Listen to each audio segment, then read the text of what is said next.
Yo guys, welcome back to the video. In today's video we'll be talking about two potential systems out in the Atlantic today. I never knew that they will mark this system. This is a non-tropical low.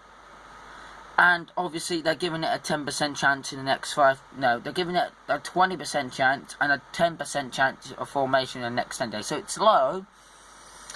It says a non-tropical area of low pressure has formed about 150 miles south of Wilmington, North Carolina, and is producing disorganized showers and thunderstorms. This system is forecasted to move northwestwards for the next few days near the warm Gulf Stream, which could allow for some tropical development to occur. While it moves away from the United States, the low should be over cold waters south of Nova Scotia by midweek, ending its development chances. Which that's disturbance number 2. It's meant to get up here by Nova Scotia where all the waters are freezing cold. Disturbance number 2, which they've updated to a 50% chance. I'll just zoom in so you can have a look. Wait, I'll just zoom in. An area of thunderstorms over the Bay of Campeche is associated with a broad low pressure area, and the overall system has been somewhat better organized since yesterday. Slow development is possible during the next few days, while the system meanders near the coast of Mexico, and tropical depression could form late in the week. While the system begins to move slowly northwards, regardless of development, heavy rainfall is possible over portions of Central America and southern Mexico. Due to the next several days, please consult products from your local meteorological service for more information. They're giving it, that actually boost up the 48% chance to 20% now. They had it as 10% yesterday and earlier on today. So yeah, I honestly think that this one's going to form more than this one. Obviously, if you have a look, I will show the forecast models in a minute. But we got another two. We got 3 systems active in the Western Pacific, in the Central Pacific. In the Eastern Pacific. Obviously, I was going to do an update yesterday of Tropical Storm Carlos. So this is Tropical Storm Carlos. It's 50 miles an hour. As of 8 AM Pacific Daylight Time, Sunday, June the 13th. Advisory 4. Minimum central pressure 1004 millibars, which is 4 knots, which is 45 knots, which is 50 miles an hour. Located at 11.8 degrees north and 126.0 degrees west. Movement west-southwest at 6 knots, which is 7 miles an hour. So I'll show you the forecast cone for this, but they gave this one a 0% chance of formation. Sorry guys, that was my sister, by the way. Anyway, I'll show you the forecast models. I'll show you the cone of uncertainty. Right, this is the cone of uncertainty. It's 50 miles an hour right now. Right. This is as from 8 AM Sunday. Right. This is 5 AM Monday. So it's moving slow. It's moving at slow, which is at, I think, moving at 7 miles an hour. I think this might maintain its intensity until it gets to here. It'll probably be 60, 65, 65. No, probably be 55, 60, 60, 50, 75. Rapidly weaken until it gets up to here, and then yeah, I'll be back in a minute, guys. I've got to go and do something. I'm not ending the video. I'll show you the forecast models afterwards. So I'll show you some forecast forecast models right now, as I said I was going to show you. We have Koguma is still a extratropical cyclone, which I haven't actually quite looked.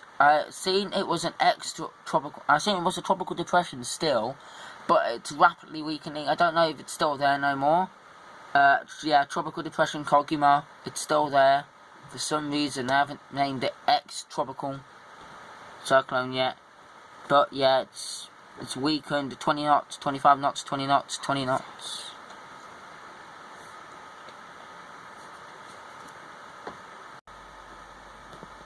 So about that, guys. It did make landfall over here as a tropical storm.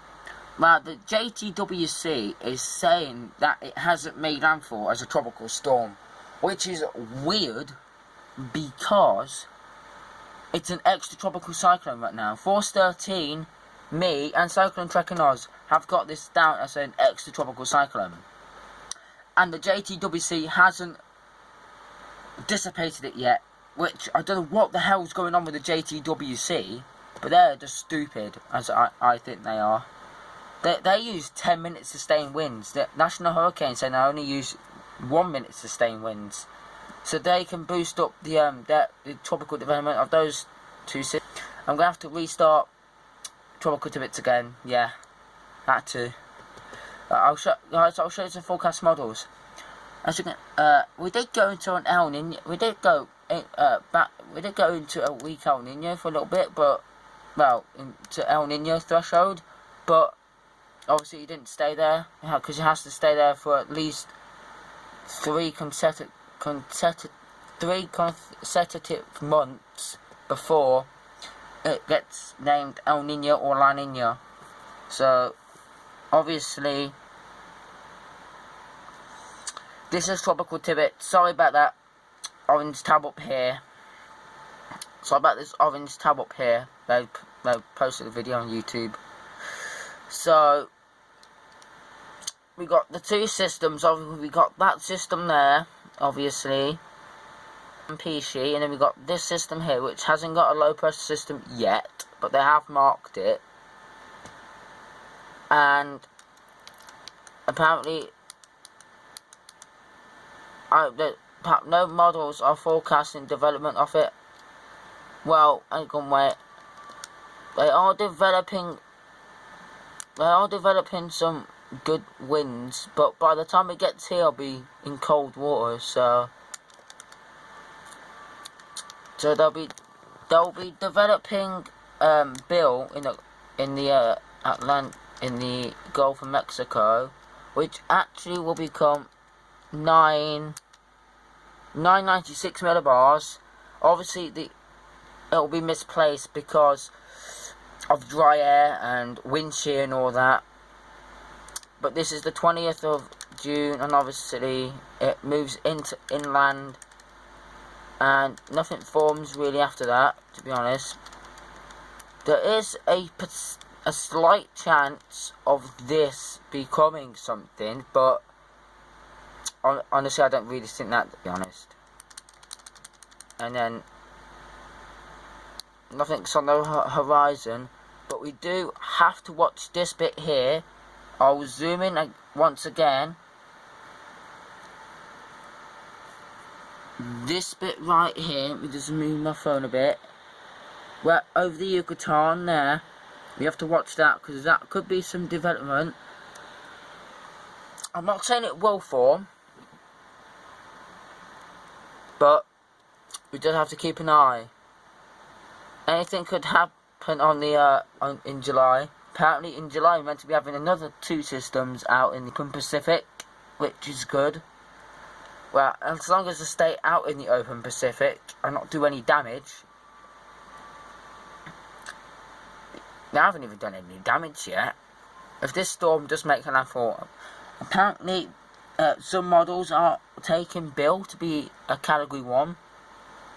And honestly, I'm giving that a 50% chance of happening.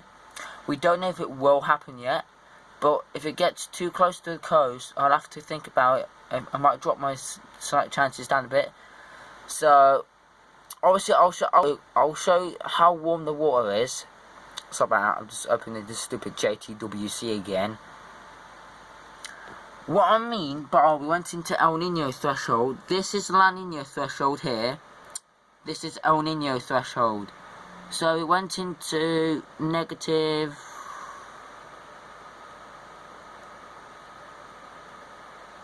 2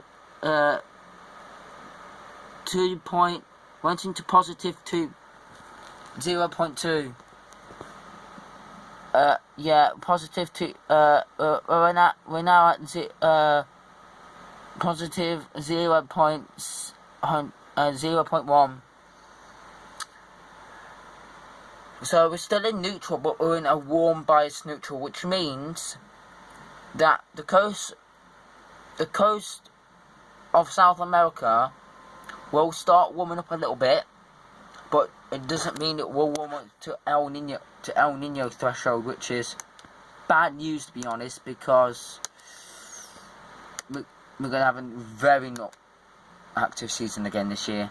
Obviously, this is the Atlantic, 28 to 29 degrees. Where that system is right now is in 28. Where that system is right now, it's south of Wilmington. So it's about here. Because you've got Wilmington here, I mean it's north of Wilmington a bit. 100 miles off Wilmington, so it's about here. So it could form, but as you can see, it's 24 to 23 degrees Celsius water's here. That's obviously, it's 10 degrees there, so I don't know if it will form. So anyway, guys, I hope you enjoyed this video. I've got to go now, so if you like detailed word breakdowns, don't forget to like, comment, subscribe, share, and watch my recent animation, which is really good.